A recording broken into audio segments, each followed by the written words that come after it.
అందరికీ నమస్కారం అండి. ఇవాళ మీకు నేను కాకరకాయ పులుసు అనేది చేసి చూపిద్దాం అనుకుంటున్నాను. చాలా ఈజీ ప్రాసెస్‌లో టేస్టీగా ఎప్పుడు తాలింపులే కాకుండా ఇట్లా పులుసు కూడా ట్రై చేయొచ్చు. అంటే అన్నీ పచ్చివి కాకుండా ఒక 2 పండినవి ఉన్నాయంటే టేస్ట్ బాగుంటుంది.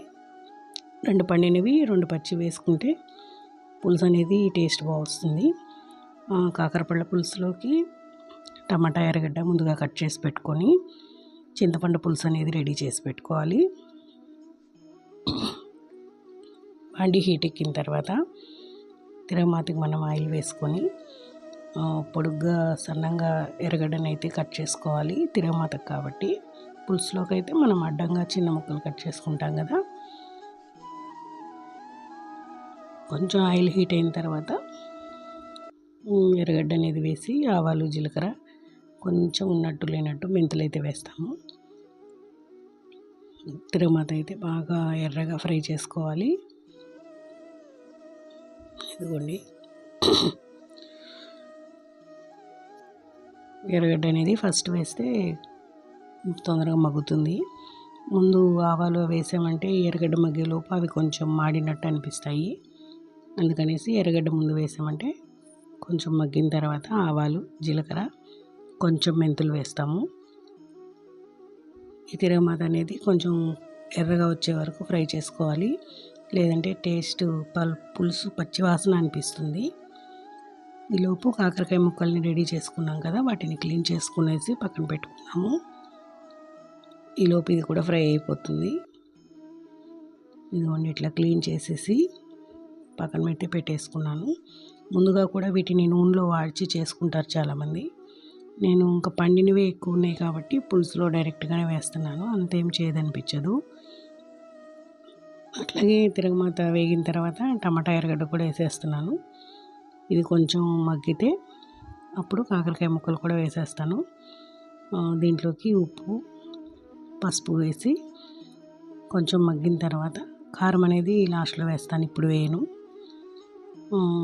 ఇవి మగ్గిన తర్వాత కాకరకాయ ముక్కలు కూడా వేసేసి బాగా ఫ్రై చేసుకోవాలి. అవి కూడా ఇప్పుడు ఇందులో ఫ్రై చేస్తాం కాబట్టి కొంచెం ముక్క వాడినట్టు అనిపిస్తుంది. విడిగా ఏం ఫ్రై చేయాల్సిన పని లేదు. అవి కొంచెం వాడిన తర్వాతే చింతపండు పులుసు వేస్తాం కదా, సరిపోతుంది. మీరు ఒకసారి ట్రై చేసి చూడండి. ఈ పద్ధతిలో మీకు బాగా నచ్చుతుంది. అట్లాగే టేస్ట్ అనేది కూడా బాగుంటుంది. ఎప్పుడు తాళింపే కాకుండా ఇట్లా ఒకసారి ట్రై చేసి అయితే చూడండి. ఎలా వచ్చిందనేది నాకు కామెంట్ చేయండి. వీడియో నచ్చినట్లయితే లైక్ చేసి, షేర్ చేసి, సబ్స్క్రైబ్ చేయండి. ఇంకో పక్కన అట్లాగే పాలు కూడా పెట్టున్నాను ఇటు వంట చేస్తూ. ఇంకా రైస్ అయితే రైస్ కుక్కర్లో పెట్టేశాను. కొంచెం వాడిన తర్వాత చింతపండు పులుసు వేస్తున్నానండి.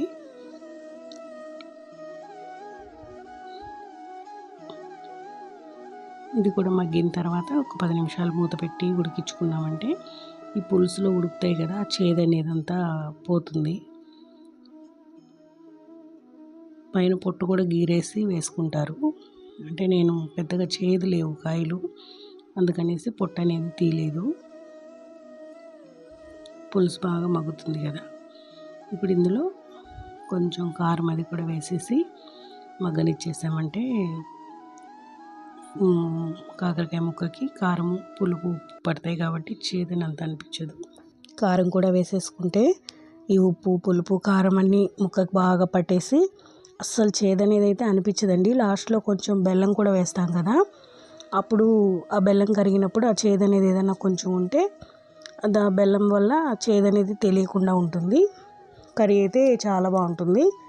ఒక్కసారి ఉప్పు అది చెక్ చేసుకొని నాకు కొంచెం ఉప్పు సరిపోయినట్టు అనిపించలేదు, అందుకని ఇంకొంచెం ఉప్పు వేస్తున్నాను. ఇప్పుడు కొంచెం బెల్లం వేస్తున్నానండి. కొంచెమే సరిపోతుంది, ఎక్కువ మరి ఏం స్వీట్నెస్ అనిపించదు. అంటే పులుపుని, ఉప్పుని, కారాన్ని ఈ బెల్లం అనేది బ్యాలెన్స్ చేస్తుంది. టేస్ట్ అయితే చాలా బాగుంటుంది. మీరు ఒక్కసారి ట్రై చేసి చూడండి. ఎలా వచ్చిందనేది నాకు కామెంట్ చేయండి. వీడియో నచ్చినట్లయితే లైక్ చేసి, షేర్ చేసి, సబ్స్క్రైబ్ చేసుకోండి. ఇట్లాంటి మంచి మంచి రెసిపీస్ని నేను మీకు షేర్ చేస్తుంటాను. ఇంకా కొంచెం సేపు పులుసు అనేది ఉడికిన తర్వాత అంటే బెల్లం వేసాం కదా, కొంచెం చిక్కబడుతుంది. ఆ తర్వాత ఆఫ్ చేసుకునేది. ఇవాళకి ఇదేనండి వీడియో. ఉంటానండి.